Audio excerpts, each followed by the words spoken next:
to live for the future. Because this uranium and zeolite, oil digging, when you take out a yolk out of an egg, that egg is very, very vulnerable. It gets weakened. And every little, even a small pebble will hit that egg, it'll break. And that's where they're taking all the minerals out. And as Native people, we look ahead, and there'll be much death by, 2012, the rate we're going. I'm not a perfect man. I went military. It is always us poor men that defend this country for $2.50 a day, so the wealthy man can make money. And it's not good. We need to let go of the violence. We need to let go of that taking from other countries. Common sense should teach them that you don't fight anybody in their backyard. And that's what they're trying to annihilate the Native people here in North America. They're not going to do it. Because we have one tool that they don't have. It's spirituality. There shouldn't be no violence here in the United States or the world. We have no business in other countries. Because by violence and war, that's how people make their money. And we all know that. We don't need to name names, but we know who the rich people are. And eventually they're the ones that's going to answer to the Maker, not us. And who are you to come from another country and tell a brown person you don't belong here in North America? The European culture, all it does is take. Presently, as a treaty delegate in 1868, I'm sending the word out that all native tribes in the United States need to unite together. We've got to do something. It's not asking to go to war,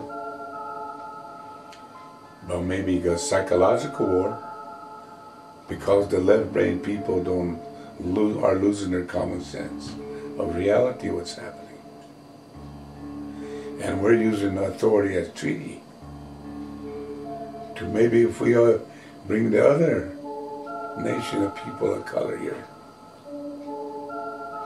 maybe America will forget the Republicans or Democrats and join us being human beings. The United States should be very, very leery, because the only thing they believe in is weapons and violent misinformation is actually lying. That's all they believe in. They don't believe in peace, love, and harmony, and equality, because they lost it from materialism. Our history tells us that that's what's, you get a negative and positive, we're going to come against each other, and that's what's happening now. And people looking at the television now, I think people will wake up. You have a whole future ahead. Because my life started in 1939. In my growing up years, treaty was put on the afterburner. Nobody did. United States government didn't want to teach us treaty. But one thing, they made a mistake. They said get educated. So we did. Now we know we can defeat them, because majority of our people have become lawyers, scientists, and I believe that we're pushing for a holistic world, a way of life. that everybody will be equal.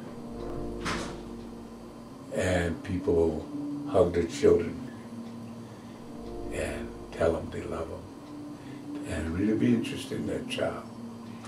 Inuits are very powerful people.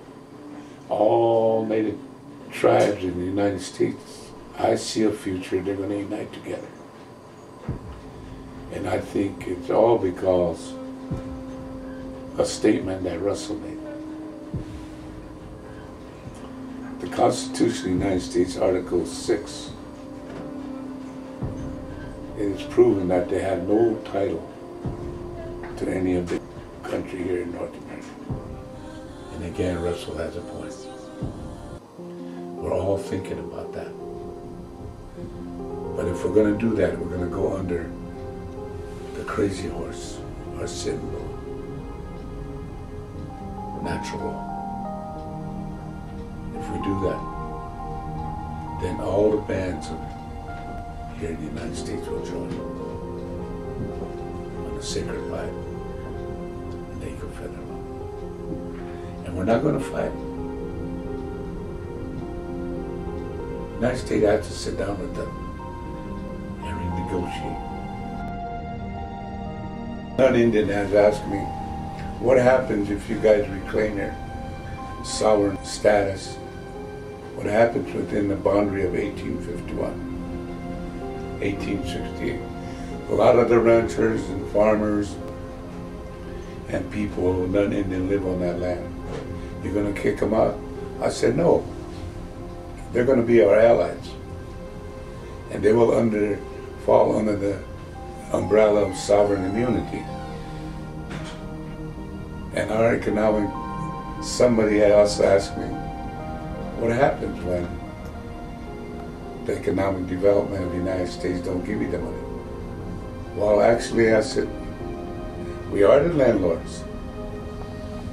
And they're the one that made the treaty with us. We did not make the treaty with the United States government.